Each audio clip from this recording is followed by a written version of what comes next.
Bonjour et bienvenue à tous pour cette édition nationale du Journal des Territoires du 27 février 2050. Aujourd'hui, nous allons parler territoire et social avec Hélène Sophie Mesnage, qui est la déléguée générale de l'Union nationale des CCAS, donc les acteurs sociaux locaux, avec toute une démarche de regard que vous avez porté sur l'action sociale en 2050.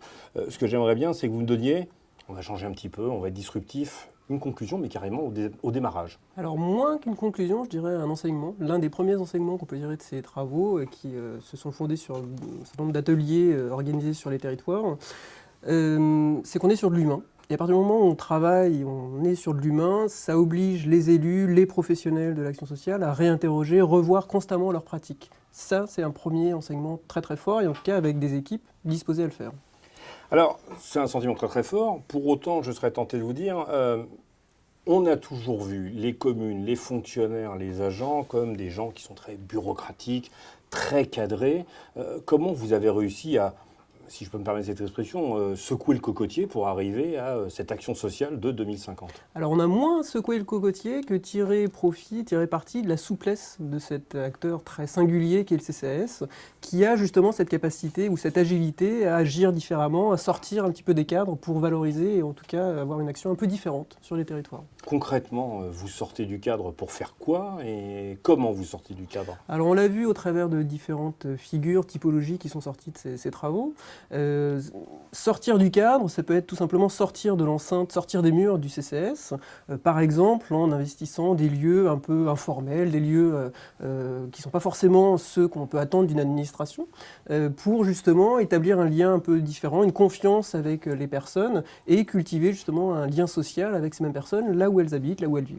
Je pense que l'un des principaux enjeux, c'est moins les lieux en eux-mêmes que la façon dont on les anime, dont on les fait vivre, puisque l'idée évidemment c'est toujours de créer du lien social, de lutter contre l'isolement des personnes et de créer un peu des communautés d'intérêt au travers de ces différents lieux qu'on investit différemment. Certainement, faut-il, au-delà des lieux, il y a des gens qui y vivent, l'important c'est peut-être d'être en adéquation pour vous avec les besoins qui s'expriment. Comment vous détectez ces besoins ? Justement, on parlait tout à l'heure des figures, des différentes figures que vous avez un peu, je dirais, une espèce de dogme que vous avez mis en place. Comment détecter les besoins sur le territoire ? Oui, c'est vrai que les premières figures que j'évoquais, c'était notamment le programmateur des convivialités ou le coordinateur des lieux à partager, évidemment. C'était des endroits concrets.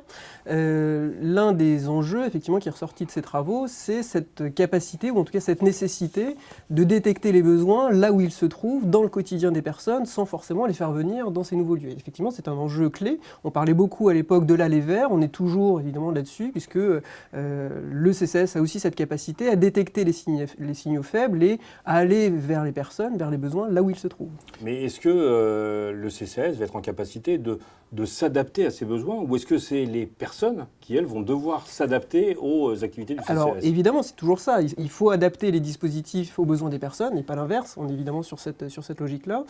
Ce que va faire le CCAS, c'est justement en profitant un peu de sa légitimité à agir, cette hauteur de vue, en tout cas, de regarder tous les outils qu'il a à sa disposition pour justement diversifier ces outils, utiliser les meilleurs outils possibles sur ce territoire, dans une logique à la fois de proximité, mais aussi en prenant un petit peu de recul et en regardant quels sont les acteurs, les outils qu'il peut mettre en place pour détecter au mieux ses besoins.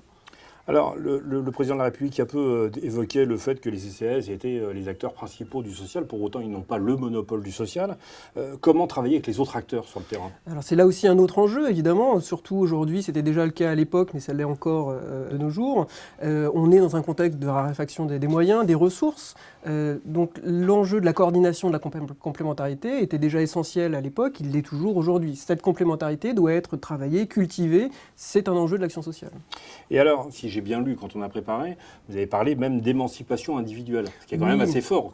Tout à fait. L'un des ateliers s'appelait le développeur des potentialités. On est effectivement sur cette logique-là, c'est-à-dire qu'à partir du moment où on parle d'accompagnement social, on parle de l'humain et on parle d'une approche individuelle. C'est-à-dire que vous travaillez avec une personne, pas avec une machine. On est non pas sur le travail social pour le travail social, on est dans une logique qui permet l'autonomie des personnes, le retour de la dignité, de l'estime de soi de ces mêmes personnes, évidemment au bénéfice des usagers, des principales personnes concernées, mais aussi au bénéfice du territoire, puisque c'est l'intérêt aussi des démarches qui sont engagées. Ça vaut à la fois le bénéfice vaut pour les personnes elles-mêmes et dans une logique collective pour le territoire également. Alors, 2 questions pour rebondir justement sur ce que vous avez dit. La première, peut-être, vous parlez des individus en tant que tels, de l'autonomie, mais régulièrement dans les différents ouvrages que publie l'UNCAS, vous parlez du collectif et vous estimez que la ville, quelque part, est un collectif. Oui, l'une des figures qui apparaissait était également autour du formateur du vivre ensemble. On voit bien que cette dynamique collective doit être entretenue, organisée, facilitée, chacun étant en capacité pleinement de prendre sa part justement à cette dynamique collective. Donc l'intérêt pour un acteur tel que le CCS, c'est de créer toutes les conditions qui vont permettre à chacun de développer ses potentialités et justement de trouver sa place dans une logique collective. Alors, il y a un acteur essentiel dans le monde des CCAS qu'on n'a pas encore évoqué, c'est le rôle du maire ou à la rigueur de l'adjoint social. On va prendre globalement l'élu. Comment vous définiriez en 2050 son rôle, sa fonction ? Pour nous et de tout temps, le social a toujours été au cœur de notre problématique. Il l'est encore plus aujourd'hui dès lors qu'on parle de politique publique, à la fois au plan local mais aussi au plan national, bien entendu. Et c'est aussi ce qui ressortait de l'une des figures, celle de l'avocat du territoire, de l'avocat du social. Parce qu'on voit bien qu'il y a beaucoup d'enjeux au croisement, justement, qui arrivent dès lors qu'on parle d'action sociale. Il y a un enjeu de qualité, il y a un enjeu d'accessibilité, il y a un enjeu d'éthique, d'efficience dans la réponse sociale qui est apportée. Et donc, évidemment, le social se retrouve au cœur des politiques municipales et au cœur d'une logique qui, de fait, bénéficie non seulement aux individus, mais dès lors qu'on parle de qualité de vie sociale d'un territoire, ça bénéficie évidemment à cette dynamique territoriale, cette logique territoriale, dans une logique d'attractivité de ce même territoire.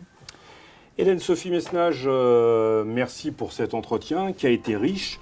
On est content parce qu'en fait, on est en 2020 et que l'ensemble de ces journaux a été préparé dans le cadre d'une opération CCS 2050 qui a été menée par l'UNCAS. Vous pourrez retrouver les fiches, des documents, des vidéos qui retraceront tout ça, vous permettront de réfléchir parce qu'en 2020, c'est déjà le temps de préparer justement le CCS de 2050.